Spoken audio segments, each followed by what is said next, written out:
Ashamaar kafuunee daawwattootaa fi hordoftoota AGM akkam jirtan nageenyi rabbii guddaan bakkuma isin jirtanitti isinirraa haa jiraatu jecha aanolee global media irraa oduu yeroo kana qabadhee isiniif dhiyaadheetii jira. Oduu yeroo kana kan isinitti himu Antolchaa Huseen Maddaati. Oduu kennaa yeroo kana keessatti akkuma beekamu daawwattootaa fi hordoftoota kennaa kabajamoo Geetaachoo Araddaa jechuun dubbii himaan TPLF yookaan wayyaanee Xayyaara Dr. Abiy Ahmed gama kenna ergee Israa'elaan barbadeessineerra jechuudhaan dubbachuun isaa ni yaadatama. Eegaan daawwattootaa fi hordoftoota kennaa kabajamoo warri federaalaa mootuu Geetaachoo Araddaa ni sobaa xayyaarri kenna tokkollee hin barbadoofne jedhaatii jiru. Egaa gamana dubbii walitti deebisaatii jiru. Mee warri federaalaas Mejer Jeneral Tasammaa waan jedhetu jira. Isa kana gama keessan dhiyeessina. Abiyyis waan dubbate qaba. Hayyoonni Oromoos muudama guyyaa kaleessa Abiy gaggeessirratti waan jedhantu jira. Isa kana wal duraa duuban kan gurra isin buufnu ta'a. Daawwattootaa fi hordoftoota kennaa kabajamoo tamsaasni kenna idilee guyyaa guyyaan AGM irraa isiniif darbu bifa salphaa ta'een akka isin bira ga'uuf warroonni YouTube channel kennaa subscribe godhin YouTube channel kennaa subscribe godhadha jecha amma kallattimaan gara odeeffannoo guyyaa irraa qabadhee dhufeetti isin ceesisa. Egaan daawwattootaa fi hordoftoota kennaa lolli wayyaanee fi TPLF jidduutti wayyaanee fi biltsiginnaa jidduutti gaggeeffamaa jiru har'a guyyaa torbaffaa lakkoofseetii jira. Lolli sasalphaan bakkoota garagaraatti gaggeeffamaatii jira. Gama lixa Tigraayin immootu lola hamatu gaggeeffamaatii jira. Hanga ammaatti garee lamaan irraayyuu wanti miidhame akka addatti sirriitti hubatame akka jiraachuu haatuyyuu hospitaala Gondar keessatti namooti hedduun yaalamaa jiraachuun beekameetii jira. Garee adda bilisummaa uummata Tigraay keessa jiru jeetti waraana raayyaa ittisa biyyaa rukutee kuffiseera jechuun ibse sobaadha jedhee dhimma guyyaa kaleessaa Geetaachoo Araddaa xayyaara Dr. Abiy Ahmed lama barbadeessine jedhe irratti. Mejer Jeneral Tasammaa warri TPLF Geetaachoo Araddaa soba isaa afuufaa jira malee xayyaarni raayyaa ittisa biyyaa kakufe tokkollee hin jiru jechuudhaan Geetaachoo Araddaa sobaa jira, uummata gowwoomsaa jira, olola dharaa oofaa jira jedheetii jira. Raayyaan ittisa biyyaa Maayidaalii, Daanshaa, Ka'iraa fi kanneen kana fakkaatan hedduu kan to'ate ta'us dubbate. Daayirektarri olaanaan indoktiroonikshinii raayyaa ittisa biyyaa Mejer Jeneral Tasammaa gareen adda bilisummaa uummata Tigraay keessa jiru jeetti waraanaa raayyaa ittisa biyyaa rukutee kuffiseera jechuun ibse soba ta'uu irra deebiin dubbate. Mejer Jeneral Tasammaa humni qilleensaa ammas bakkeewwan filataman irratti miidhaa qaqqabsiisuu itti fufeera jedheetii jira. Gareen badii kun miidhaa raayyaan ittisa biyyaa qaqqabsiisaa jiruun bakkeewwan hedduu gadi dhiisaa jiraachuu simaniitii jiru. Humni addaa fi hidhataan naannichaa nagayaa harka kennachaa akka jire ibseetii jira. Oduma wal fakkaatuun itti dabaluudhaan Mejer Jeneral Tasammaa raayyaan ittisa biyyaa daandii Humaraa Suudaan dabalatee bakkeewwan hedduu to'atu ibseetii jira. Raayyaan ittisa biyyaa Maayidaalii, Daanshaa, Baayikaar, Liiguudii, Buufata Xayyaara Humaraa akkasumas daandii Humaraa Suudaan to'achuu ibseetii jira. Daayirektarri olaanaan indoktiroonikshinii raayyaa ittisa biyyaa Mejer Jeneral Tasammaa akka himanitti tarkaanfiiwwan fudhachaa jirru cimsinee itti fufaa jirra jedheetii jira. Gareen fiinxaaleeyyiin adda bilisummaa uummata Tigraay waliin wal waraanaa kan tureen miseensonni humna addaa Tigraay raayyaa ittisa biyyaatti harka kennachaa jiraachuu ibsaniiti jiru. Miseensonni humna addaa kunneen hedduun umriin isaanii 18 gadi kan ta'anii fi loltummaaf kan hin geenye ta'uu ibsuun gareen gara waraanaatti ergu kun aangoof malee lammii isaaf dhimma kan hin qabne ta'uu kan agarsiisudha jedhaniiti jiru. Yaaddoon Itoophiyaa fi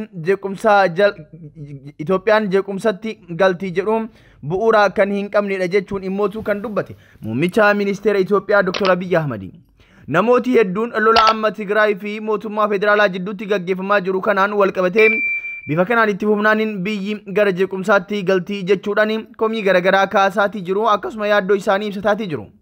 Dr. Abiy Ahmed immootu kan yaan bu'uura hin qabnedha jedheetii jira. Ministeerri muummee Abiy Ahmed ibsa miidiyaalee idila addunyaa Itoophiyaan gara wal waraansaa siviil waariitti seenuu dandeessi jedhan irratti deebisaa kennan.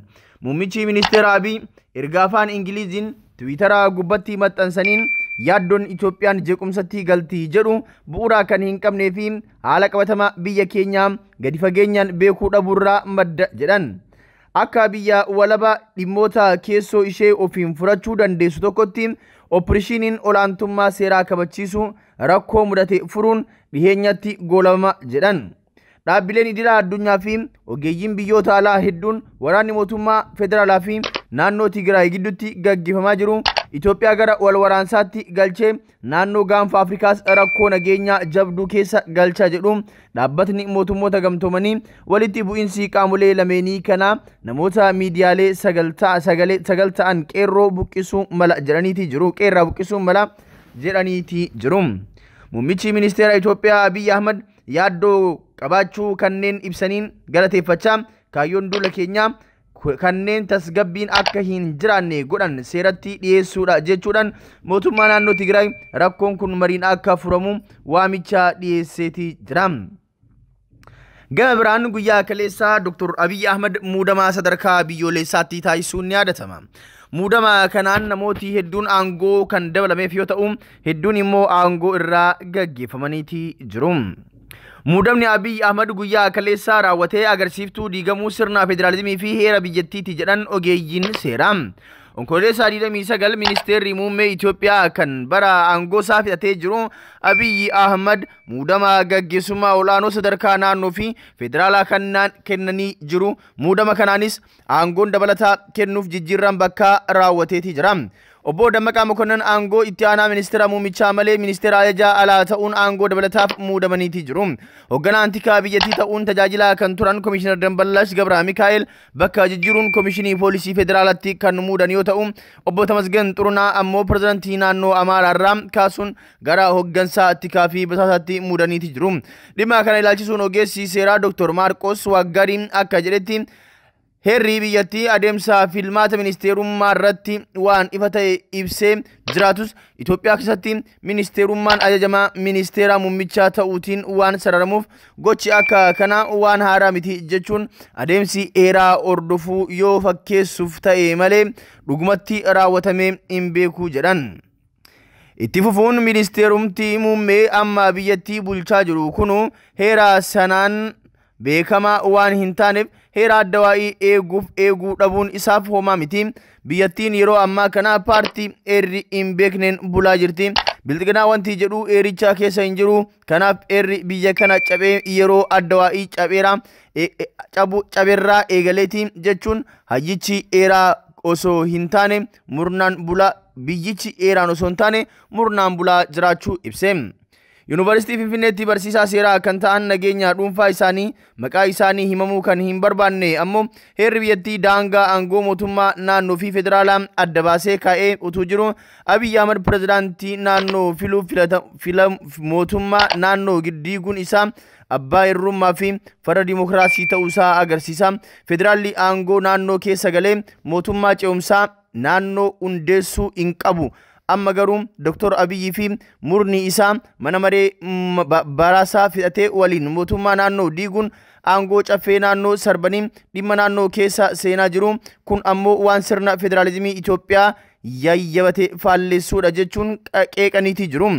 Dr. Maarqos Waggariin itti dabaluudhaan mirgi hiree ofii ofiin of bulchuu saboota cabeera naannoon hedduu yoo fudhattee kan bulchaa jiru saba naannichaatti osoo hin taane bilxiginnaadha. Kun ammoo adeemsa sirna abbaa lafaa kan dur nama mootummaa fedhu qofti ummata bulchaa ture waliin tokkuma jechuun dhimmicha irratti yaada kennaniiti jiru.